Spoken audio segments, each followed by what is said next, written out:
What's up, guys? My name is Mike of Korey Gaming, and yes, I do indeed like mudkips. So I know I'm a little bit late to the party, but come on, cut me some slack. You only hear from me once a week. Anyway, last week, Nintendo released a short but very interesting trailer regarding the Pokemon series. And as you can tell by the title, you already know what it is. Pokemon Ruby and Pokemon Sapphire are going to be receiving remakes on the 3DS this November. Now, I have a few things that I want to talk about regarding this. The first is what it said in the trailer, that this was going to be a new adventure. Let's think about this for a second. Ruby and Sapphire had very specific storylines, focusing on Groudon and Kyogre causing destruction in the world due to Groudon controlling Earth and Kyogre controlling water, and Rayquaza controlling the sky and being the peacemaker among the three of them. But according to this trailer, this is going to be a completely new adventure. Now, there are a few possibilities for this that I want to talk about.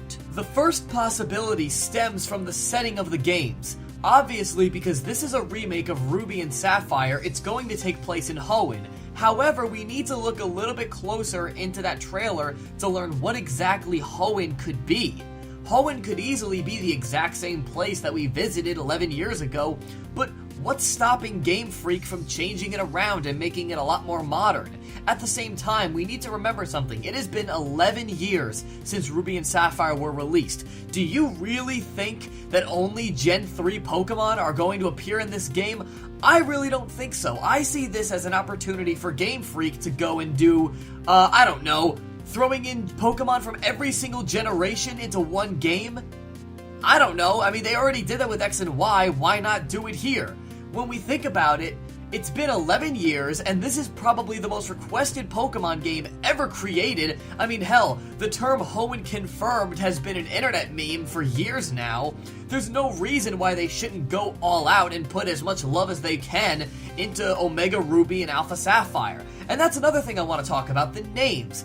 Obviously, every pair of games has some kind of joke between it. Well, not exactly every single one, but at least the remakes do. Fire Red and Leaf Green, Heart Gold and Soul Silver, Heart and Soul, and now this one is Alpha Omega. But remember something, with Alpha and Omega, there's a third one, there's Beta. Does this mean that Rayquaza could be on the cover of, I don't know, Pokemon Beta Emerald? Does this mean there's going to be a third remake of Emerald? Now, I think that there could be, and I feel like there might not be. First, I'll explain why I think there may be a remake of Emerald. Pokemon Emerald had a drastically different story from Ruby and Sapphire. In Ruby and Sapphire, first of all, you could only catch one of the two legendary Pokemon. If you had Ruby, you caught Groudon, and if you had Sapphire, you fought Kyogre. And hopefully caught him, I should say. But if you had Emerald... Phone, thank you for doing that.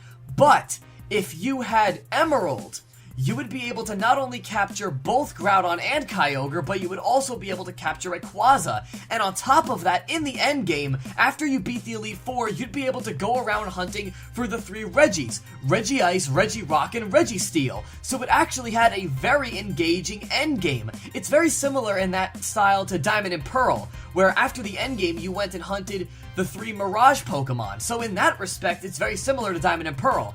I wonder, do you think that they're going to incorporate all the elements from Pokemon Emerald into the remakes of Ruby and Sapphire? Because if they did that, it wouldn't really be a remake of Ruby and Sapphire. They'd be putting in things into the game that weren't there originally. Now, one could say that that's exactly what they did for Heart Gold and Soul Silver, because in those games you had the Pokewalker. There was no Pokemon Pedometer when Gold and Silver came out on the Game Boy Color. While that's true, this is a gameplay element, a major gameplay element that added a lot of depth to the game after you beat the Elite Four. So the question is, what are they going to do? Are they going to leave Ruby and Sapphire, as far as gameplay mechanics go, the same that it was, and leave things like the Battle Frontier and catching Rayquaza and catching the Reggies? Are they going to wait for a Beta Emerald to do that? I feel like if they wanted to, that would make a very interesting marketing campaign, because they could say, hey, listen, you know, Beta Emerald has all this stuff that Omega Ruby and Alpha Sapphire don't have, so buy this one if you want to get the full game. Now, at the same time, here's why I think it may not happen. We need to go back a few years to when Heart Gold and Soul Silver were released. There was a third game released in the series of Gold and Silver, and that was Crystal with Suicune on the cover. However, when Heart Gold and Soul Silver came out, there was never a remake of Crystal. Now, one could say that might have been because there weren't that many gameplay changes to Crystal. I personally never played it. If you did, please let me know if there were any major gameplay changes that were at least comparable to Emerald between Ruby and Sapphire. But could that have been the sole reason why they didn't do a remake? Because there just wasn't enough change to warrant a third game? If that's the case, then there really could be a Beta Emerald. But at the same time, they may just be focused on, okay, let's remake the two main games in that one series, in that one generation, and then let's move on to something else. That could easily be the case, but I don't know. Tell me what you guys think. Do you think there's going to be a Beta Emerald? And if there is, what could they do? What will they do? And if there isn't going to be a Beta Emerald, oh, well, that kind of sucks. I really want to catch Rayquaza. I mean, he is my favorite out of the three of them. If I can't catch Rayquaza in either Omega Ruby or Alpha Sapphire, I'm gonna be pissed. Well, that's my 2 cents. Tell me what you guys think in the comments. What are your thoughts on Omega Ruby and Alpha Sapphire? And while you're at it, make sure to subscribe to Coed Gaming, because we upload gaming videos every single day, and we got some really funny people on this channel, and they make some great shit. So until next time, guys, peace.